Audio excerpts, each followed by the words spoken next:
Chapter 23. Then Jesus said to the crowds and to his disciples, The teachers of the law and the Pharisees sit in Moses' seat. So you must obey them and do everything they tell you. But do not do what they do, for they do not practice what they preach. They tie up heavy loads and put them on men's shoulders, but they themselves are not willing to lift a finger to move them. Everything they do is done for men to see. They make their phylacteries wide and the tassels on their garments long. They love the place of honor at banquets and the most important seats in the synagogues. They love to be greeted in the marketplaces and to have men call them Rabbi. But you are not to be called Rabbi, for you have only one master, and you are all brothers. And do not call anyone on earth Father, for you have one Father, and he is in heaven. Nor are you to be called Teacher, for you have one Teacher, the Christ. The greatest among you will be your servant. For whoever exalts himself will be humbled, and whoever humbles himself will be exalted.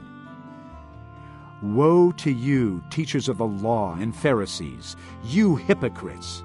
You shut the kingdom of heaven in men's faces. You yourselves do not enter, nor will you let those enter who are trying to. Woe to you, teachers of the law and Pharisees, you hypocrites! You travel over land and sea to win a single convert, and when he becomes one, you make him twice as much a son of hell as you are. Woe to you, blind guides! You say, if anyone swears by the temple, it means nothing. But if anyone swears by the gold of the temple, he is bound by his oath.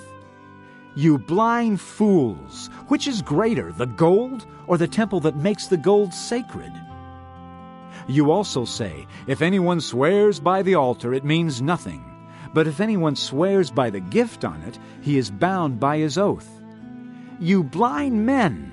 Which is greater, the gift or the altar that makes the gift sacred? Therefore, he who swears by the altar swears by it and by everything on it. And he who swears by the temple swears by it and by the one who dwells in it. And he who swears by heaven swears by God's throne and by the one who sits on it. Woe to you, teachers of the law and Pharisees, you hypocrites! You give 1/10 of your spices, mint, dill, and cumin, but you have neglected the more important matters of the law, justice, mercy, and faithfulness.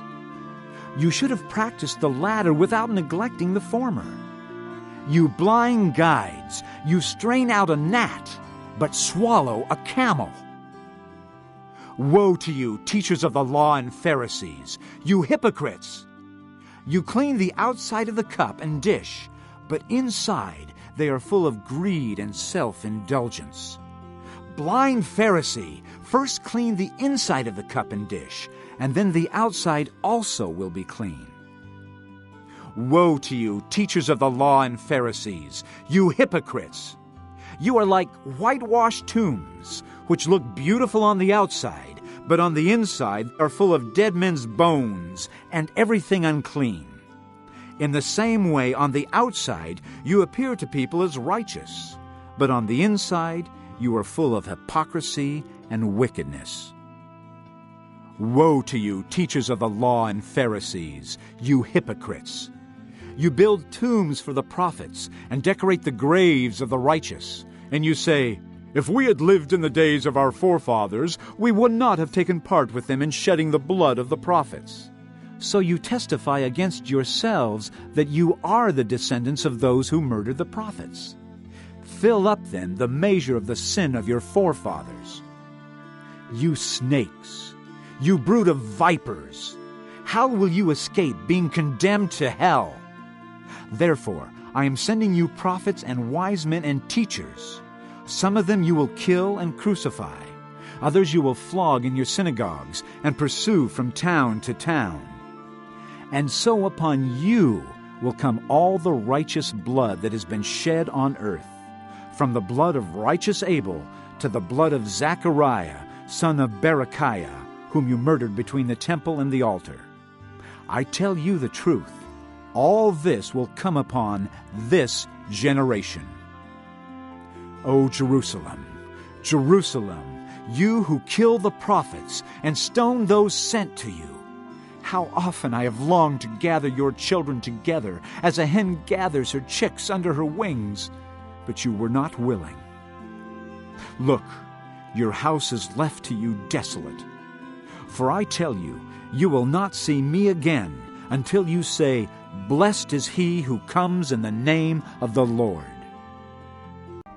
They arrived again in Jerusalem, and while Jesus was walking in the temple courts, the chief priests, the teachers of the law, and the elders came to him. By what authority are you doing these things? They asked. And who gave you authority to do this? Jesus replied, I will ask you one question.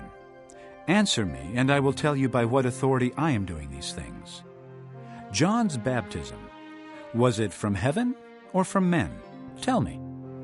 They discussed it among themselves and said, If we say from heaven, he will ask, Then why didn't you believe him?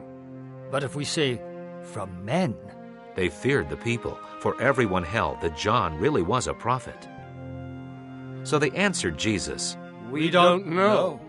Jesus said, Neither will I tell you by what authority I am doing these things. Chapter 12. He then began to speak to them in parables. A man planted a vineyard. He put a wall around it, dug a pit for the winepress, and built a watchtower. Then he rented the vineyard to some farmers and went away on a journey. At harvest time, he sent a servant to the tenants to collect from them some of the fruit of the vineyard.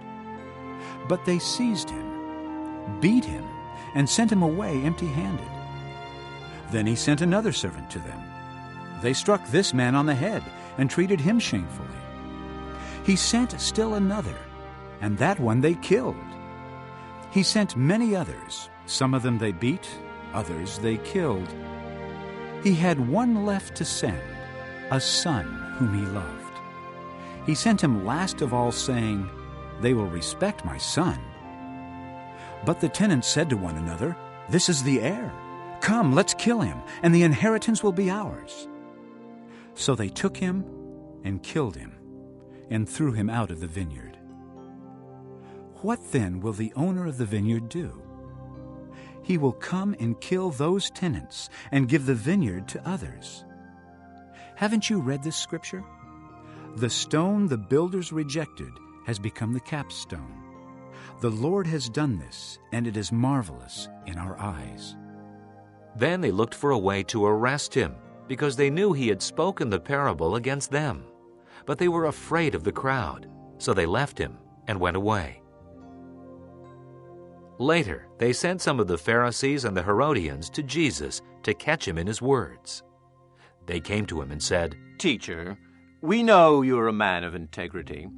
You aren't swayed by men because you pay no attention to who they are. But you teach the way of God in accordance with the truth. Is it right to pay taxes to Caesar or not? Should we pay or shouldn't we? But Jesus knew their hypocrisy. Why are you trying to trap me? He asked. Bring me a denarius and let me look at it. They brought the coin, and he asked them, Whose portrait is this, and whose inscription? Caesar's, they replied. Then Jesus said to them, Give to Caesar what is Caesar's, and to God what is God's. And they were amazed at him.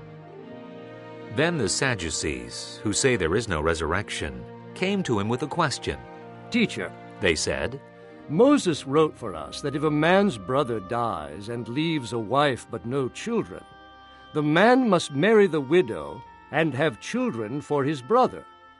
Now there were 7 brothers. The first one married and died without leaving any children. The second one married the widow, but he also died, leaving no child. It was the same with the third. In fact, none of the 7 left any children. Last of all, the woman died too. At the resurrection, whose wife will she be, since the 7 were married to her? Jesus replied, Are you not in error because you do not know the Scriptures or the power of God? When the dead rise, they will neither marry nor be given in marriage. They will be like the angels in heaven. Now, about the dead rising. Have you not read in the book of Moses, in the account of the bush, how God said to him, I am the God of Abraham, the God of Isaac, and the God of Jacob? He is not the God of the dead, but of the living. You are badly mistaken. One of the teachers of the law came and heard them debating. Noticing that Jesus had given them a good answer, he asked him, Of all the commandments, which is the most important? The most important one, answered Jesus, is this. Hear, O Israel, the Lord our God, the Lord is one. Love the Lord your God with all your heart, and with all your soul, and with all your mind, and with all your strength. The second is this. Love your neighbor as yourself. There is no commandment greater than these. Well said, teacher. the man replied. You are right in saying that God is one, and there is no other but Him. To love Him with all your heart, with all your understanding, and with all your strength, and to love your neighbor as yourself, is more important than all burnt offerings and sacrifices. When Jesus saw that he had answered wisely, he said to him, You are not far from the kingdom of God. and from then on, no one dared ask him any more questions. While Jesus was teaching in the temple courts, he asked, How is it that the teachers of the law say that the Christ is the son of David? David himself, speaking by the Holy Spirit, declared, The Lord said to my Lord, Sit at my right hand until I put your enemies under your feet.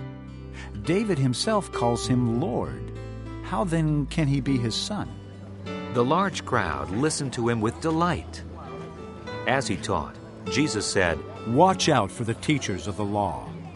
They like to walk around in flowing robes and be greeted in the marketplaces, and have the most important seats in the synagogues and the places of honor at banquets. They devour widows' houses, and for a show make lengthy prayers. Such men will be punished most severely. Jesus sat down opposite the place where the offerings were put and watched the crowd putting their money into the temple treasury. Many rich people threw in large amounts, but a poor widow came and put in 2 very small copper coins, worth only a fraction of a penny. Calling his disciples to him, Jesus said, I tell you the truth. This poor widow has put more into the treasury than all the others. They all gave out of their wealth, but she, out of her poverty, put in everything, all she had to live on. Chapter 20. One day, as he was teaching the people in the temple courts and preaching the gospel, the chief priests and the teachers of the law, together with the elders, came up to him. Tell us by what authority you are doing these things. They said, Who gave you this authority? He replied, I will also ask you a question. Tell me, John's baptism, was it from heaven or from men? They discussed it among themselves and said, If we say from heaven, he will ask, Why didn't you believe him? But if we say from men, all the people will stone us, because they are persuaded that John was a prophet. So they answered. We don't know where it was from. Jesus said, Neither will I tell you by what authority I am doing these things. He went on to tell the people this parable. A man planted a vineyard, rented it to some farmers, and went away for a long time. At harvest time, he sent a servant to the tenants so they would give him some of the fruit of the vineyard. But the tenants beat him and sent him away empty-handed.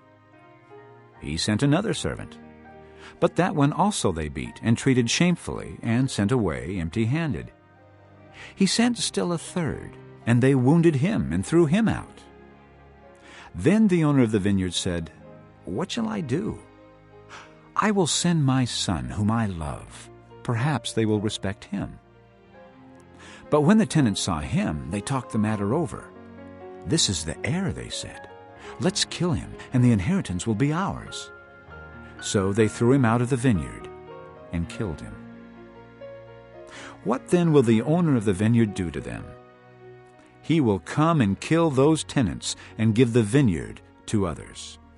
When the people heard this, they said, "May this never be." Jesus looked directly at them and asked, "Then what is the meaning of that which is written, 'The stone the builders rejected has become the capstone'? Everyone who falls on that stone will be broken to pieces, but he on whom it falls will be crushed." The teachers of the law and the chief priests looked for a way to arrest him immediately, because they knew he had spoken this parable against them. But they were afraid of the people. Keeping a close watch on him, they sent spies who pretended to be honest. They hoped to catch Jesus in something he said, so that they might hand him over to the power and authority of the governor. So the spies questioned him. "Teacher, we know that you speak and teach what is right, and that you do not show partiality, but teach the way of God in accordance with the truth. Is it right for us to pay taxes to Caesar or not?" He saw through their duplicity and said to them, "Show me a denarius. Whose portrait and inscription are on it?" "Caesar's." They replied. He said to them, "Then give to Caesar what is Caesar's, and to God what is God's." They were unable to trap him in what he had said there in public, and astonished by his answer, they became silent. Some of the Sadducees, who say there is no resurrection, came to Jesus with a question. "Teacher," they said, "Moses wrote for us that if a man's brother dies and leaves a wife but no children, the man must marry the widow and have children for his brother." Now, there were 7 brothers. The first one married a woman and died childless. The second, and then the third, married her. And in the same way the 7 died, leaving no children. Finally, the woman died too. Now then, at the resurrection, whose wife will she be, since the 7 were married to her? Jesus replied, "The people of this age marry and are given in marriage. But those who are considered worthy of taking part in that age and in the resurrection from the dead will neither marry nor be given in marriage. And they can no longer die, for they are like the angels. They are God's children, since they are children of the resurrection. But in the account of the bush, even Moses showed that the dead rise, for he calls the Lord the God of Abraham and the God of Isaac and the God of Jacob. He is not the God of the dead, but of the living, for to him all are alive." Some of the teachers of the law responded, "Well said, teacher." And no one dared to ask him any more questions. Then Jesus said to them, "How is it that they say the Christ is the son of David? David himself declares in the book of Psalms, 'The Lord said to my Lord, sit at my right hand until I make your enemies a footstool for your feet.' David calls him Lord. How then can he be his son?" While all the people were listening, Jesus said to his disciples, "Beware of the teachers of the law. They like to walk around in flowing robes and love to be greeted in the marketplaces and have the most important seats in the synagogues and the places of honor at banquets. They devour widows' houses and for a show make lengthy prayers. Such men will be punished most severely." Chapter 21. As he looked up, Jesus saw the rich putting their gifts into the temple treasury. He also saw a poor widow put in 2 very small copper coins. "I tell you the truth," he said, "this poor widow has put in more than all the others. All these people gave their gifts out of their wealth, but she out of her poverty put in all she had to live on."